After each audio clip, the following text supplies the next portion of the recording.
Alright guys, the Chatterbox Reviews, coming to you guys my monthly TV recap for the month of September.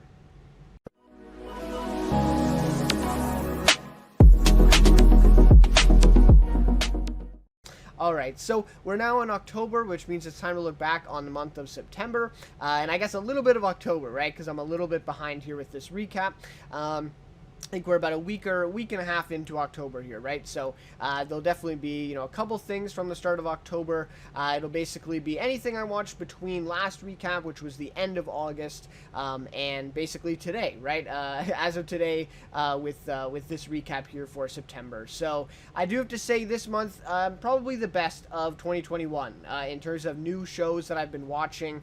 I think I have 6 here. I think 5 or 6 shows that were new, that came out in September, that I've actually really liked. I mean, a lot of these I really do like. I've had some new shows in past months, especially in last recap, that I wasn't, really fond of, or I didn't really get into as much.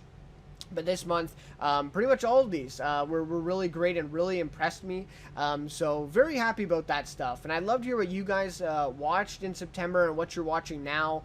A lot of these kind of fall months kind of blend together because a lot of these networks and a lot of the shows, this is kind of the fall season, right? So all of that stuff, whatever you're watching now and what you're looking forward to in the fall in the next couple months. Love to hear your guys' thoughts on all of that stuff. Again, what you're watching, maybe what you're looking forward to. I love to hear some, other people's kind of opinions on what they're looking forward to, because that kind of gives me an idea of what I should be kind of, planning out and kind of making my schedule, for the future and figured out what shows I want to watch. So really great stuff there.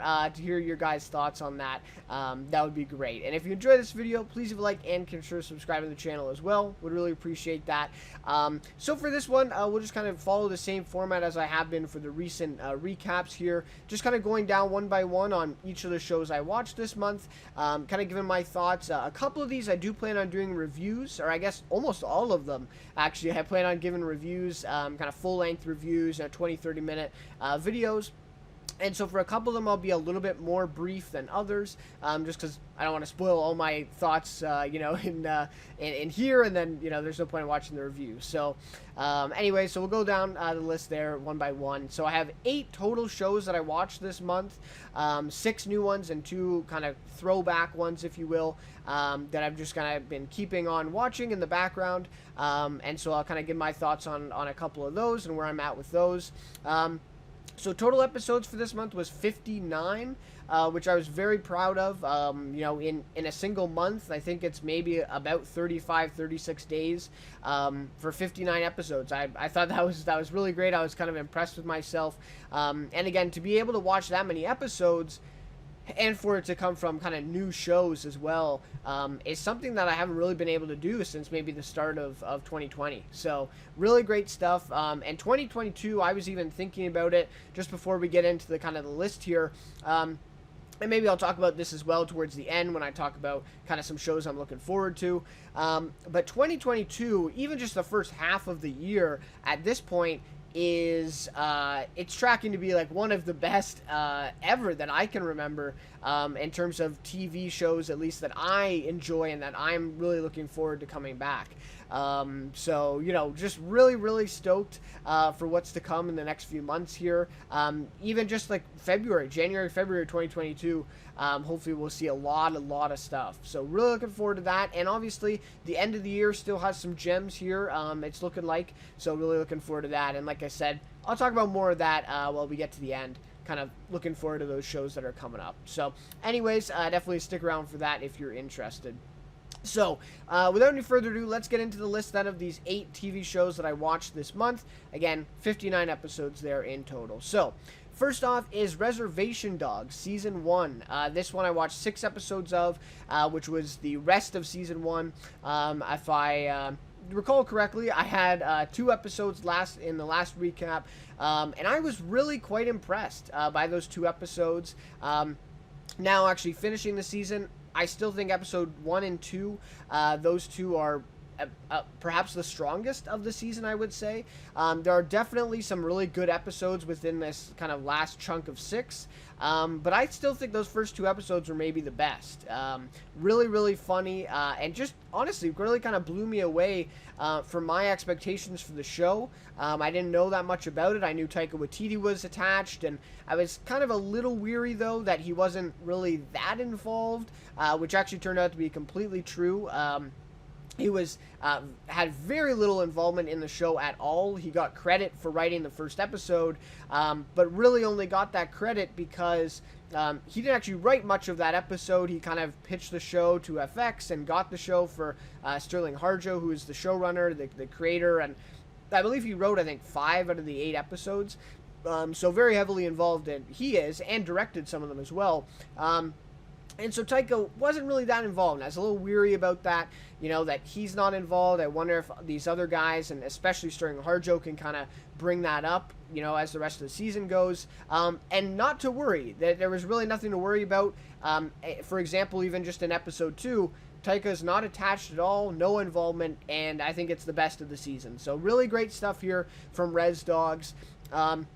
So the one thing that I will say, towards the back, half of the season here, it did kind of get bogged down a little bit. I thought some of the episodes were really powerful, though, very emotional and dramatic, more so than comedic. And I just felt like some of the comedy didn't land quite as well as it did in the earlier episodes, when it kind of took that more somber tone and that kind of vibe, I guess, of just these episodes. And they also did these kind of standalone episodes as well. So each character kind of had their own episode to shine, which I did enjoy, but I think they kind of did it a little bit too much. They may have overdid that a little bit towards the end, whereas the finale then was kind of responsible in bringing all of these different stories together, and kind of resolving a bunch of these conflicts. And I just felt like they didn't have enough time to really do that as well as they could have. And then the ending of the season was a little lackluster to me, in that respect. So I do think really strong stuff, and I think a season 2, even now that they kind of have a kind of a gauge of what fans are looking for, what is kind of working better than other stuff, I think season 2 can really be promising, and I think it's been renewed already, which is great news. So I think season 2 really could be, leagues better. I think it really could be really good, one of the best comedies on TV, I would dare to say, if they really are able to nail it here.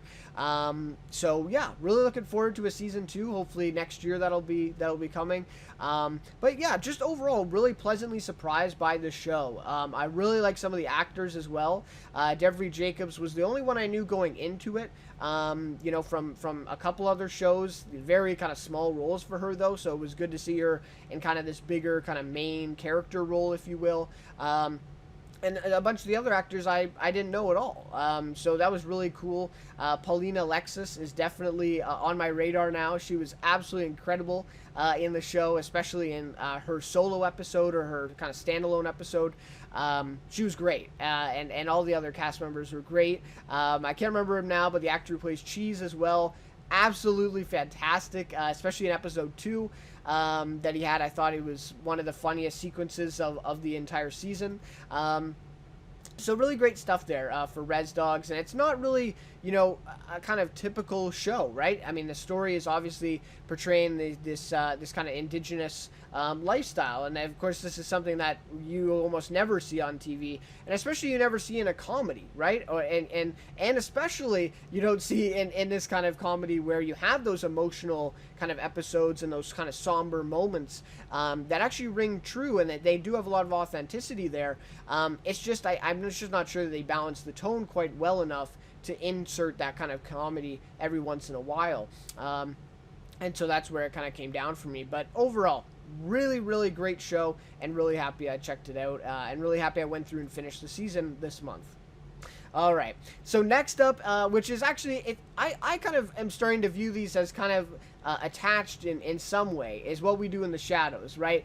Because Taika's involved with both, they're both on FX. I don't know. I just felt like it was kind of, and they were both actually on at the same time. I think there was like 2 episodes of Res Dogs overlapping with the first 2 of Shadows. So it was kind of a cool experience here to have both of these shows on at once. And I don't know. I feel like kind of similar tones as well in both of them. I don't know.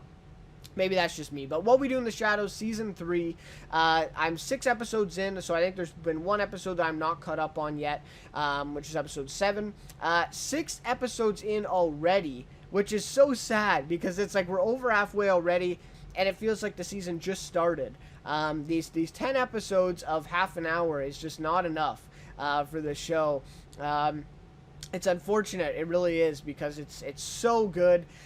Season 3 is really great. There have been a couple missteps. I think episode 5 and 6, if I recall correctly, haven't been the best episodes. I think episode 6 in particular was maybe one of the worst of the series so far. Now, with that being said, I think the first 4 episodes of this season were really, really impressive.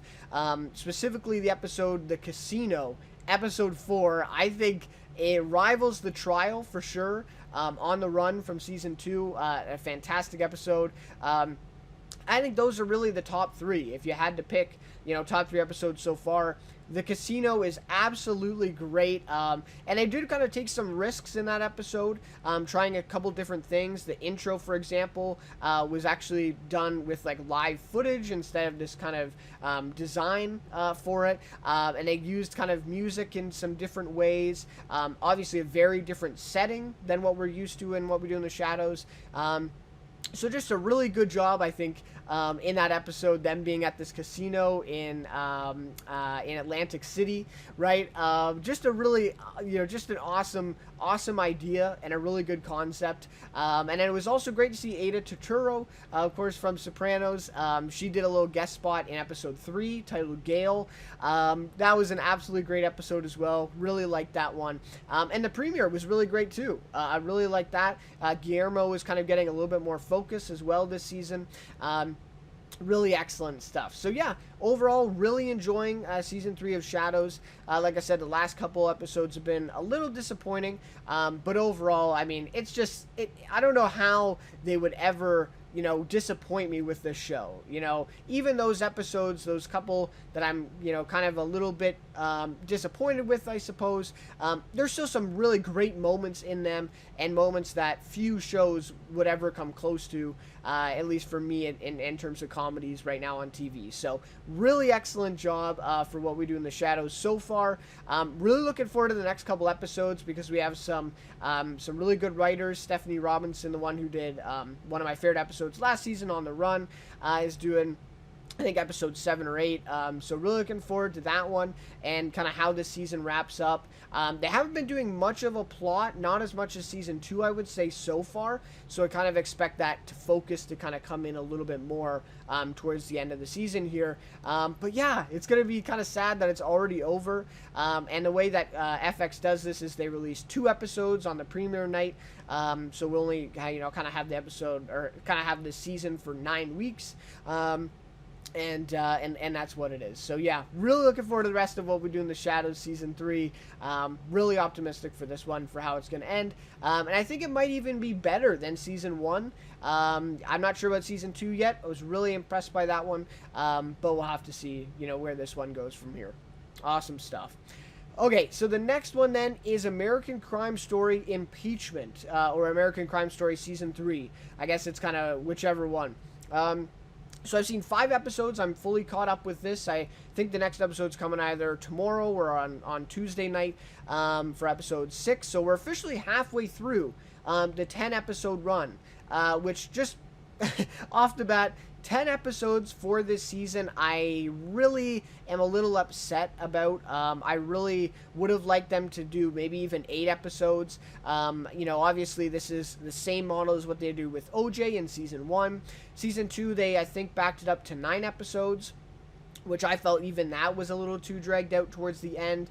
And this one, I am very worried that it's going to be very dragged out and just seem kind of like they're beating a dead horse towards the end of the season here. I don't know, that's just kind of my thoughts right now, but we'll have to see what happens. Even just the last 2 episodes have been kind of repetitive and just kind of the same thing over and over again, although they are really depicting that kind of real life story. In which I give them credit for, right? It's not like they're just making up, a bunch of melodrama, which there is some, but they're not just making up all this melodrama to keep it, fast-paced. They are sticking to the real story, but I just think they could have condensed a few of these things and made it a little bit, kind of little bit more polished at the end of the day. But overall, I'm actually quite impressed with this show. A lot more impressed than what I thought I would be, to be honest. Some of the reviews for this season were actually really quite negative going into it, and because of that, my expectations, I guess, were pretty low, and so maybe that kind of helped me. And that's why I kind of see it more as a positive so far. But I think the first 2 episodes in particular were really strong, especially the second episode. I thought was really great, honestly. I really am enjoying the way that they're able to capture those real moments. And I love seeing the, kind of looking up the real life freeze frames of these different things and then being able to recreate it with the show. And that's something I think a lot of people loved about OJ in the first season. Moments in the trial that they literally captured so well, like almost frame to frame, what it was in real life compared to the show. And they really didn't actually dramatize it that much when you actually look at the real life comparison to the actual scene that played out. It was the story itself was just that entertaining and that dramatic that it lent itself really well to the show.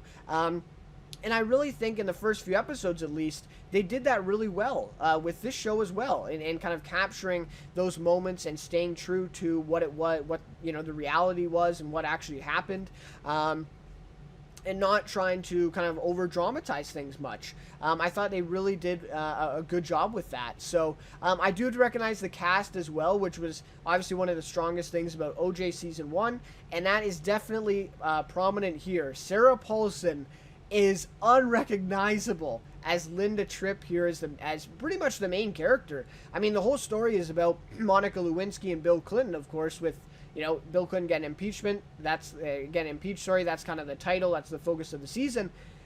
But Linda Tripp is actually our main character, not even Monica Lewinsky, and she's a producer of this season. So Sarah Paulson, almost unrecognizable. I did not know it was her until the second episode when I actually searched it up. The makeup, the prosthetics, I think that she's wearing, it's got to be something, especially her hair. Absolutely amazing, and her performance here is easily one of the year's best. I think her, in competition with Kate Winslet.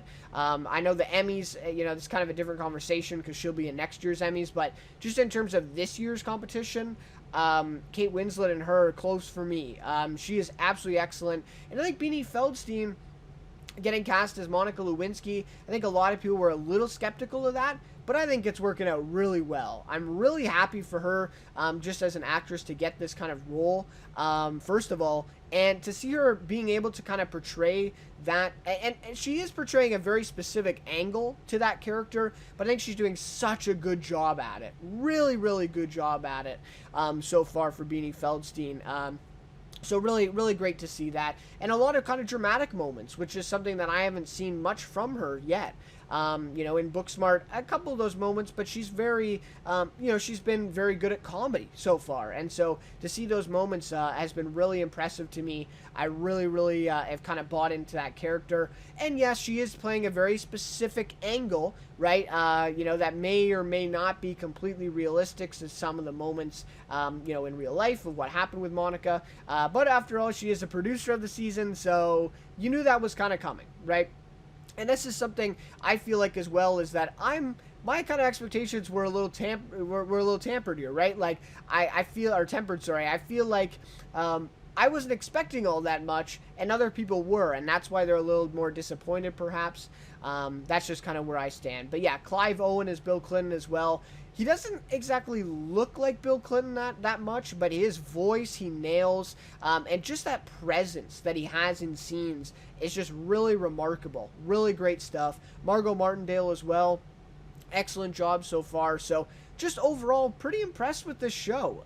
Again, yeah, is this on the same par as OJ in season 1? No, right? But was I expecting it to be that? No. So, I don't know. To me, for what I was expecting and for what I am kind of, kind of looking forward to from the show, I've gotten so far, right? So that's just my opinion, and I don't know, I think this is kind of unpopular. A lot of people have been even hating on the show so far. I've seen a lot of negative stuff towards it. And I also do like the kind of ambiguity here as well, and that's something that I think a lot of people had a little bit of a problem with, maybe. But that's something I really like, is that there's really no good guy and a bad guy in this show, and that's the way they're depicting it. Obviously, Monica is the closest to kind of a good guy. There's really not much negative, not much of a negative angle about her as a person in the show. Of course, like I said, she's a producer. However, there are even some moments, some glimpses of, stuff that, yeah, she's not really that good of a person, right? There's at times where she made bad decisions, and it was her fault for some of these things that happen. And of course, Linda Tripp, very kind of negative angle for her, but also some redeeming qualities. And even same with Bill Clinton so far. So I think they've done a really good job at kind of keeping that ambiguity there for, who's really responsible and who is really kind of the bad guy and the good guy, and just kind of, dumbing it down to those terms. And they've kind of avoided that so far. Now, I don't know, maybe the critics that have seen the season know that they don't do that for the rest of it, and that's how it plays out. That could very well be. But so far through the first half here, it's been really great in terms of that stuff. So really great stuff. All right, so next up is Maid, the limited series on Netflix, and this one just came out, I believe, October 1st, and I did watch this on the night it came out, where I actually didn't know about it until, I think the day before, where I watched the trailer that kind of got suggested to me, and I saw Margaret Qualley as the main character, which I thought was interesting, and then her, real-life mom, Andie MacDowell, I think, right, Andie MacDowell is playing her mom in the show, and of course, one of my favorite actors, Billy Burke, has a very small role, actually, unfortunately, but he is in the show, and that is a name that, if he's in something, I am probably going to watch it, at least just give it a chance. Absolutely loved him in Zoo, the CBS show that was on a couple years ago. He was excellent in that, and of course, everyone knows him as Bella Swan's father in Twilight. And I think that was kind of his big role that kind of got him a lot of exposure. And since then, he's been doing a few shows and stuff that I've seen. And I don't know. I just really like his performance. He does give the same performance basically for a lot of the characters he plays, including the one here in this show.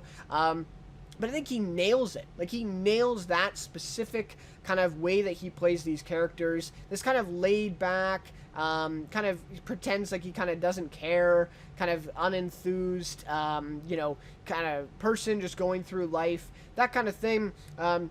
That really laid back, that, I don't know, that kind of vibe or that kind of approach to the way he plays these characters, he's just so good at. And he's obviously kind of funny as well. In this show, he's obviously pretty funny. And especially in Zoo, he had a lot of kind of those comedic moments in that, even though it was a drama. So really great stuff from Billy Burke. But anyways, he's a very small role in this show, especially in this first episode. So I've only watched the first episode, just the premiere of this one, and I am planning on watching some more episodes. I will say, so I really did like this premiere. It actually did kind of come in a little, it kind of did exceed my expectations for this one. I wasn't expecting too much from this. It was a limited series based off a true story, or based off, I think it's a New York Times article. that it's based off. And I knew the performances would be great for some of these actors that are involved, and it is.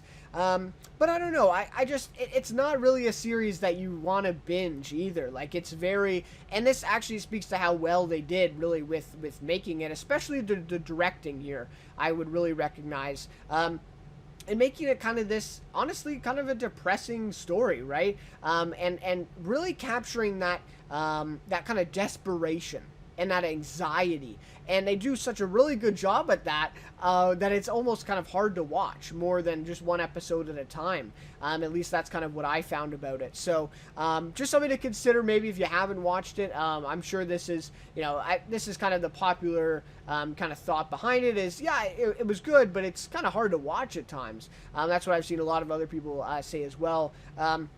But again, I think that just speaks to how well they were able to capture those feelings, right, of desperation, that anxiety of, this woman who goes off and she has nothing. I mean, she's broke, she doesn't have any money, and she, is off with her girl. She doesn't have a place to stay. And I really like that they're not kind of making this a fast-paced show. It is very slow. This first episode takes place basically over the course of a day. And so throughout this entire day, we kind of see each, step along the way getting to the point of, okay, and the whole kind of focus is, well, she's got to find a place to stay tonight. And so that's kind of the way it whole builds. And by taking it slow, you have more time to develop that kind of anxiety and keep thinking about, where is she going to sleep? What are they going to do next?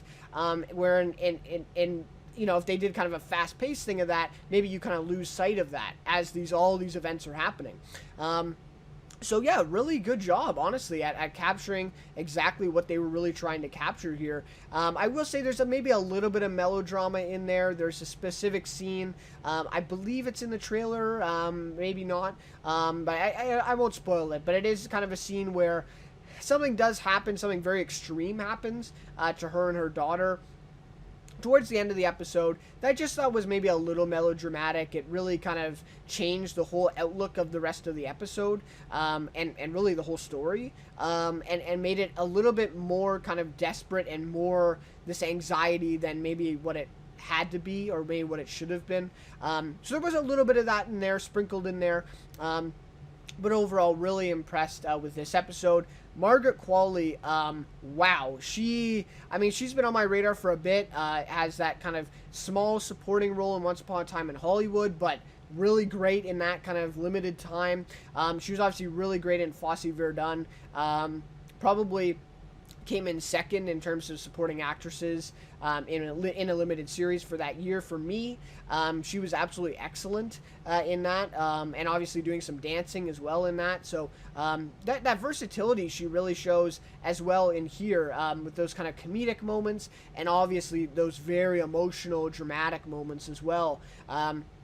So I think she's definitely going to be a contender for winning Best Actress in a limited series by the end of the year for me, and especially at the Emmys. I think she'll definitely contend there. She deserves it. And then also, I think is it Nick Robinson? Nate Robinson? I think it's Nick Robinson. He was in Love, Simon, and he's in this playing a very different character, playing a kind of drunk, abusive husband or boyfriend to Mark Qualley's character. And he actually does such a good job at this. I did not expect that from him, especially the way he's been kind of typecast in the past. Really excellent job here. Really believable as this abusive boyfriend and that kind of persona. He really embodies it well. So really impressed by that. I think he's at that kind of level too for awards conversation. I think he's really, really great. And Andie MacDowell as well. Really awesome stuff. She plays kind of this, insane, probably actually a, mental illness or mentally ill mother. But she's just kind of this insane off the wall character, and she does such a good job at portraying that. So really great stuff in Maid. And again, probably will check out some more episodes, but it just is a little bit of an acquired taste. I think it will take some time to kind of go through this. And it's not like a lot of other Netflix shows where you just kind of binge them in a couple nights and you're done. This one may be a little bit harder to binge, but definitely, again, speaks to how well it's made. So really great stuff there. All right. So next up then is Ordinary Joe, season 1 on NBC. So this one I believe just came out a couple weeks ago with the premiere, and that's all I've seen. I've just seen the premiere episode for this one, and I do plan on probably seeing a few more episodes, at least episode 2, because I really want to see where they kind of go with this, especially after episode 1. I'm just not sure what is all left to explore and how they're going to explore this. And so this one really caught my attention, really for 2 reasons, or maybe 3, I guess. James Woke is the first reason, obviously. One of my favorite actors on network TV, for sure, at least. I think he's had a role on Mad Men, which I haven't seen him yet in that show, but I heard he's great in that. Billions, he was great, had a small role in that. Obviously, Zoo on CBS, there's another name from that show. Absolutely excellent performance in that show. And then he's kind of coming to this one, playing 3 different characters in the way that this show is set up. So really looking forward to that. And then obviously Natalie Martinez, which is also one of my favorite actresses on network TV for sure. She was in The Crossing, Under the Dome, she was really great in. There's a bunch of shows that I've seen her in, and I really respect her as an actress, and I think she's really good. And she's really good at specifically playing the type of character that she plays in this show. So I think that's obviously really great. And then the third reason would be that this is a really unique show. First of all, it's from Matt Reeves, who's directing The Batman, which I really am curious of how this happened, how he developed kind of a network I guess you could say, like, cliche drama show when he's kind of directing The Batman, and he's been, he directed the, Planet of the Apes movies recently, so kind of weird in that way, because he's kind of this, like, sci-fi kind of big action guy, and now he's directing this very, small scale kind of drama network show. So, or not directing, sorry, he's writing, I guess, some of these episodes. So, anyways, with all that being said, was really looking forward to this one. And I have to say, it really met my expectations. I mean, it is definitely a bit of an odd show. Basically, James Woke is playing 3 different characters, and they're basically saying, they start off with him at college graduating, and, whether he takes this path, or this path, his whole life is different. The way that his whole life plays out. So in one, he's a nurse, and he marries his kind of girlfriend from college. They have a son together. The other one, he's a cop, where he follows in his dad's footsteps, and he doesn't find a girlfriend or a wife or anything. He's still on his own in his 30s. And then the other one, he's a rock star, and he's like a very famous singer, and he marries, the girl that he met at his college graduation, which is Natalie Martinez's character. And so these kind of 3 parallel lives that are all kind of running at once, and I really like the way that they intertwine, the way that these lives kind of come together in these big events that all 3 have in common. So I like it so far. Obviously, it's a network show. You're going to get those kind of cliche, tropey, kind of network beats, obviously. That's what it is. But, again, I think it's unique. I think it's definitely an interesting show for a network. And that's something that you don't see all the time anymore. You see a lot of cop dramas, a lot of medical dramas, even probably some dramas where there's, a lot of music and kind of like a rock star vibe to it. But you don't usually get all 3 of those in one show. So I do really kind of recognize the uniqueness. One thing I will say is that it was a very fast pace, this first episode, and even to its detriment, I think. It just went so fast that you really don't have any time to really connect with these different versions of the same character. And try to follow along in the lives of these characters. I just think it's a little too fast paced for what happened. I think they could have covered a lot less and maybe give a little bit more development to some of these characters or versions of the character, where I thought that might have been a little bit better that way. But, again, I guess that's maybe just kind of the format of the show. And that's why I'm curious to see the second episode, to see if this is what they're going to stick with. Or maybe this was just the way that to kind of get people's attention with the pilot. Because pilots for network are always very fast-paced. Right? A lot of stuff happening to get your attention to make sure you don't click off. So wondering if they may slow it down a little bit as the season progresses.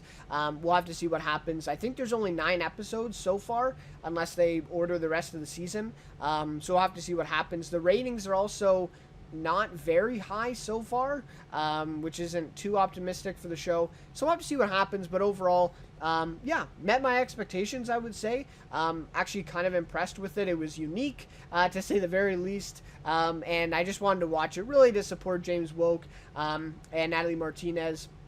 And kind of these guys that I really respect and that I have a lot of love for in terms of the network kind of space of TV. So yeah, overall, really great stuff. And James Woke is definitely at his height here. He's excellent in the show, and definitely something that might get recognized towards the end of the year, at least for me, in terms of awards. I think he's really great, and he's playing 3 different characters here, 3 different versions of the same character. So excellent stuff there for Ordinary Joe. I would recommend it, and I guess I would recommend watching past the pilot, because I think some people are going to be turned off here, and so maybe in next month's recap I'll maybe check back and watch a couple more episodes and kind of see where it's going at that point.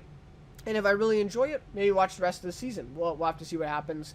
But I think they're only on episode 3 now or something like that. So yeah, we'll have to see where that progresses for that one so far. Alright, so just a few more here. The next one is Heels, Season 1 on Starz. And I've watched 4 episodes of this one, so halfway through the 8-episode first season so far for Heels. And I have to say, I am very impressed with this show. And to me, it's honestly, it's probably one of the best shows of the year. I will say that. I'm only halfway through, so we'll have to see how the rest of the season goes.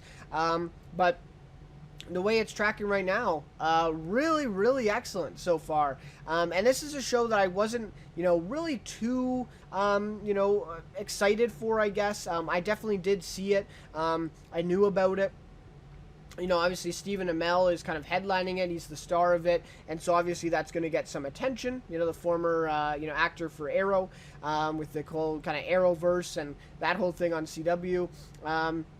So a very popular actor, and for him to come and star in this is kind of big. And obviously, I think also the creator of this, or at least kind of the writer of the first few episodes, Michael Waldron, did Loki as well, which is very weird to me. Like I have a very hard time seeing the kind of connection between something like a Loki and something like this, where it just seems very different. Like this is a very kind of small scale, like kind of a small town story that's kind of simple actually in a way, whereas Loki is kind of this big time Marvel thing with superheroes, and I don't know, it's just very different. But yeah, I think he's done a great job with Heels, and I've heard he's done a great job with Loki as well. So a lot of credit to Michael Waldron. But anyways, really impressed with this one. So this is all about wrestling, which I have really no idea about. Obviously, I know what wrestling is, and I know that it's fake,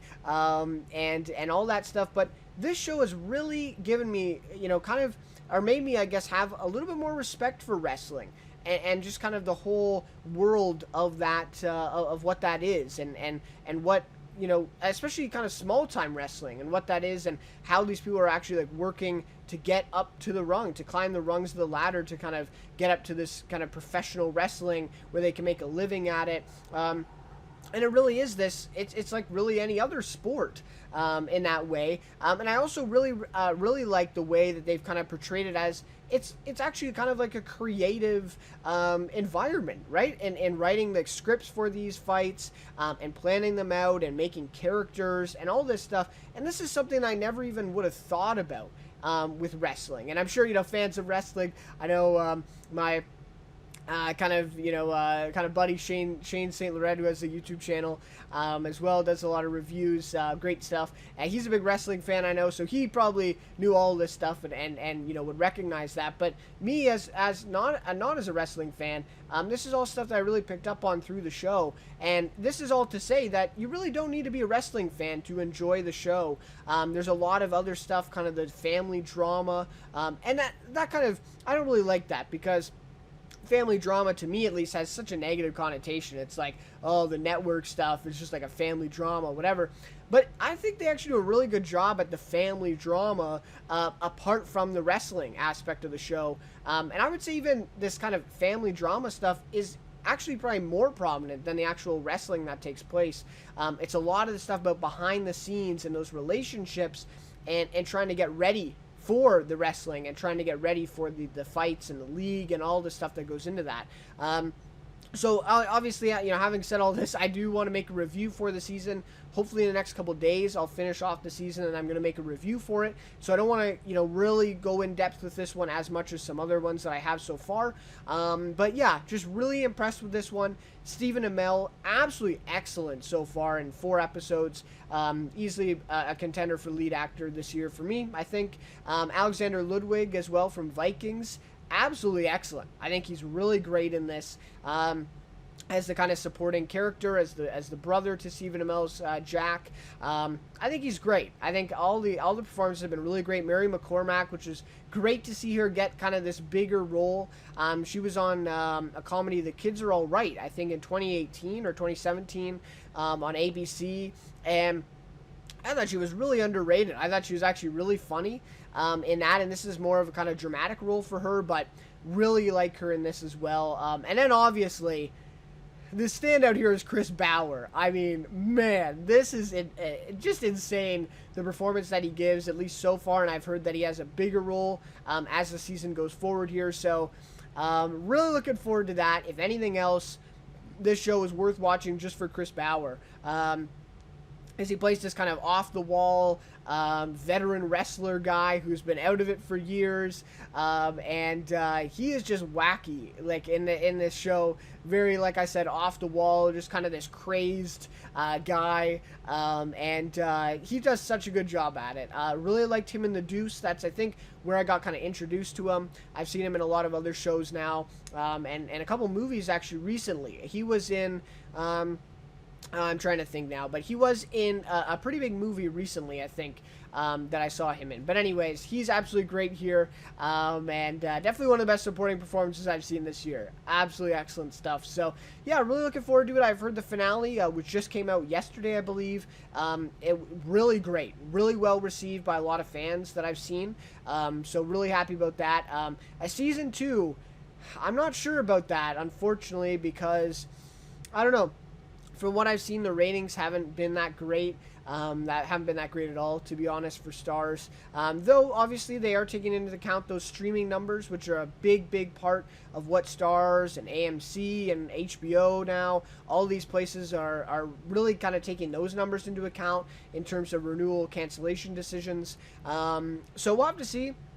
We'll have to see. Maybe those streaming numbers are a little bit better than the kind of live TV ratings so far. But even for Starz, it's pretty low. So anyways, we'll have to see. I feel like a lot of wrestling fans that would really like the show, and even non-wrestling fans that have been kind of turned off by it, or at least just haven't really heard much about it. I don't think it's had that much attention. And that's unfortunate, because I think it's honestly one of the best shows of the year, and I really wish kind of more people would check it out, and that's another reason why I want to make my review, try to get maybe a little bit more attention to it, and for fans of the show that really enjoyed it, to hear some of their thoughts and hear some of that discussion. Really looking forward to that. So yeah, those are just my kind of comments on Heels so far. I think I would say the first episode, the second episode were really strong. The last couple have been good, but yeah, I really do like the premiere, the second episode. Really excellent stuff so far. So awesome stuff there. All right, so to end off, there's just my 2 throwbacks here. So first up is Justified. So I did finish Justified, Season 5 to Season 6, and it was just the end of Season 5 that I had a couple episodes there, and then the majority of Season 6. So 18 episodes for Justified, finished that one off, watched all 78 episodes, I think in the course of 2 months, or less than 2 months. So really happy about that, and Justified, it's honestly one of my favorite shows of all time. I'm ready to give it that label. It's absolutely excellent. And Season 6, I would say, is second or third best season of the show. It is really excellent. A lot of shows, especially this type of show, by the time it gets to a Season 5 or Season 6, it's kind of dwindling. They don't usually have a lot of ideas. It's kind of the same thing over and over again. But I thought at least parts of season 6, especially the beginning and the end, the middle kind of a little stagnant, but the beginning and the end, really some of the strongest stuff of the entire show. And the ending for the series at the end of season 6 is easily one of the best series finales that I've seen. Breaking Bad obviously takes the cake still. But yeah, this was just remarkable, the way that they ended this one. And really just so satisfying, tying up all the loose ends that were left. And especially the end with Boyd and Raylan. That scene is just, again, one of the best episodes of the show. Just gives you chills and really just brings everything full circle from the pilot to the very end.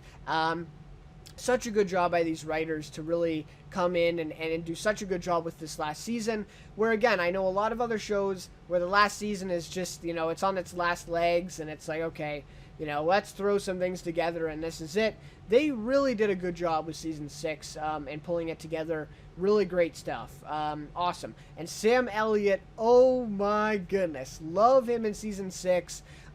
What a perfect casting. What a perfect casting to have Sam Elliott in the show. He just fits in so well with the kind of theme, with the world that these people, that these characters inhabit, the rest of the characters. He just fits in so seamlessly, and he does such a good job, gets such a good performance. How he doesn't get an Emmy nomination for what he did this season, or any of these actors get an Emmy nomination for season 6, is beyond me. Absolutely insane job from everybody involved. And I love Justified. Really do. It has gone down as one of the best shows of all time. Really excellent show. And I can't suggest it enough. I know a lot of people haven't heard of it. And especially, I do recognize kind of the hesitancy at first.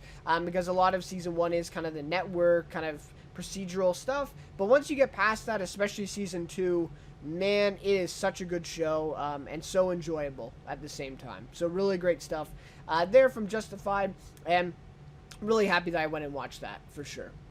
All right, so last up then is Mad Men. So I watched 18 episodes of Mad Men, really getting more into this one. Once Justified finished, I really kind of focused on Mad Men, and I've been watching 1 or 2 episodes a day of that. So really getting into that, and so I finished off season 2. I'm into season 3, almost at the end of season 3 now. Really enjoying it, actually. I am, the last couple recaps, I think I was a little bit,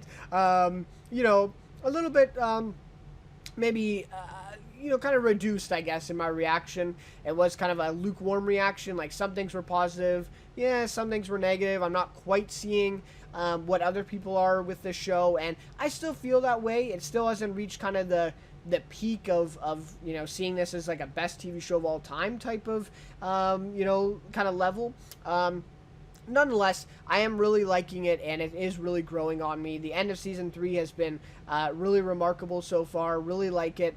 And Jared Harris coming in was absolutely excellent. Obviously love Jared Harris, and to see him here in I would say one of his biggest roles, right? One of his first kind of biggest roles that he had is really just awesome to see. Really, really great to see Jared Harris here. And I just really like the way that they're taking these characters in season 3. And I've heard that season 4 is a bit of a change-up. So we'll have to see where that goes and what I kind of think of that.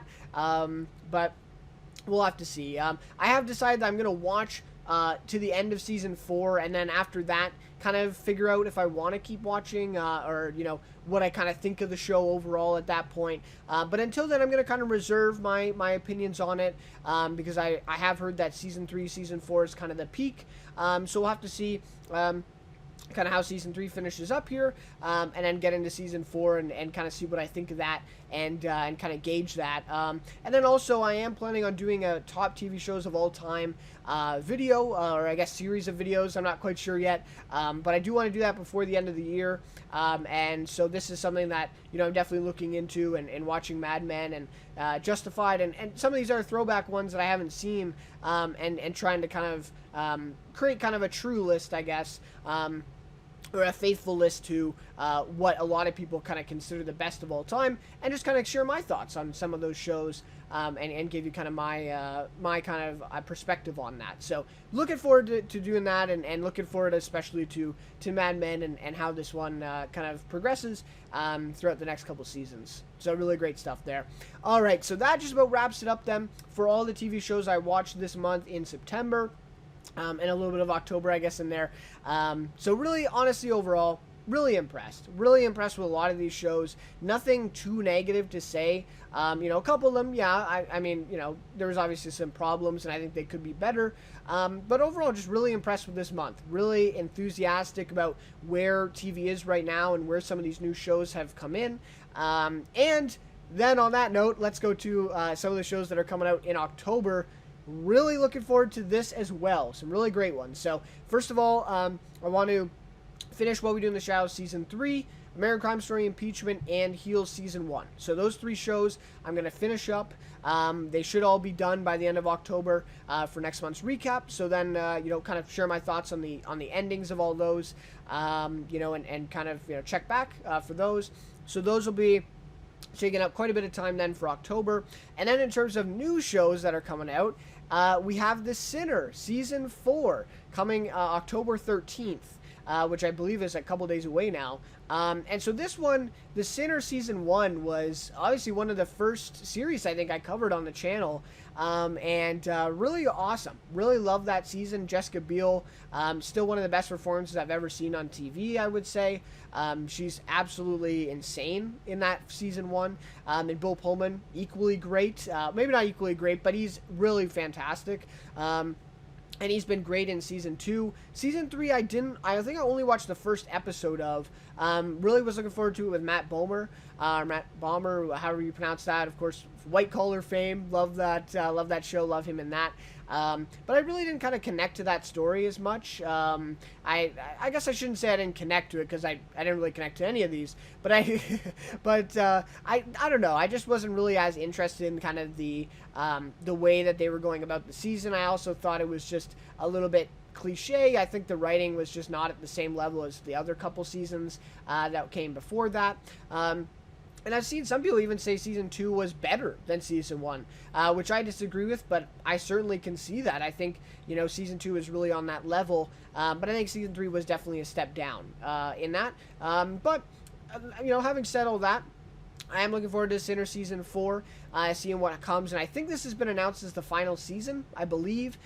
So they've kind of milked this one dry, honestly, because it was started as a limited series, so to have 4 seasons now of it play out is impressive, in some respects. But yeah, so it'll be great to see Season 4, at least checking out the premiere, see where they're going with this, what kind of story they're going to tell, and if the writing is kind of bounces back from Season 3. And obviously to see Bill Pullman is obviously a treat, just to see him, on the screen and playing this character that he's just so great at. So really looking forward to The Sinner Season 4, and we'll have to see what it is. We'll have to see what's in store. I haven't heard anything about it, haven't heard any reviews, haven't even seen the trailer, I don't think. I'm really trying to kind of stay away from that and just go into that first episode and see what my kind of authentic kind of reaction is to it at that point. So there it is. Then is Dope Sick, which is a limited series on Hulu, and that's coming the same night, October 13th, just a couple days from now. This cast is stacked. It's kind of insane. Like Michael Keaton, is it Mark Ruffalo as well? I don't know. There's a few big names, big like movie names in this. I'm not sure exactly how many episodes. I think it's like 6 episodes or something like that. But it is having to do with kind of the opioid crisis and that whole kind of story. It's obviously based off the true story as well, and kind of how that started, and how dangerous I think this company kind of misadvertised their drug and how it became addictive, and all that stuff. So I don't know. I think it is going to be obviously a little cliche, and very kind of similar to a lot of other kind of true story limited series type things. But we'll have to see. I think that at the very least, the performances are going to be incredible from these actors who are, like, Oscar-nominated actors, in terms of the movie world, and a few of them Emmy-nominated as well. Like, the performances are going to be great no matter what. It's just, I think the writing and just kind of the overall approach to this one seems I'm a little bit worried, to say the least. But I definitely will be checking out the premiere for this one, seeing what I think of it, and seeing if they do kind of avoid those cliches or not. We'll have to see. We'll have to see with this one, but am kind of cautiously optimistic, I suppose, for what it has in store. And again, with all these, actors attached to it, it can't be that bad, right? So there's obviously going to be, some good moments, I think, in this one for sure. Then lastly is, of course, the big one, the biggest of the year, easily. Succession Season 3 is coming out October 17th. I believe it's this Sunday already. Right? Yeah, about a week away now. This Sunday. Man, am I stoked. The early reviews have been very, very, very positive.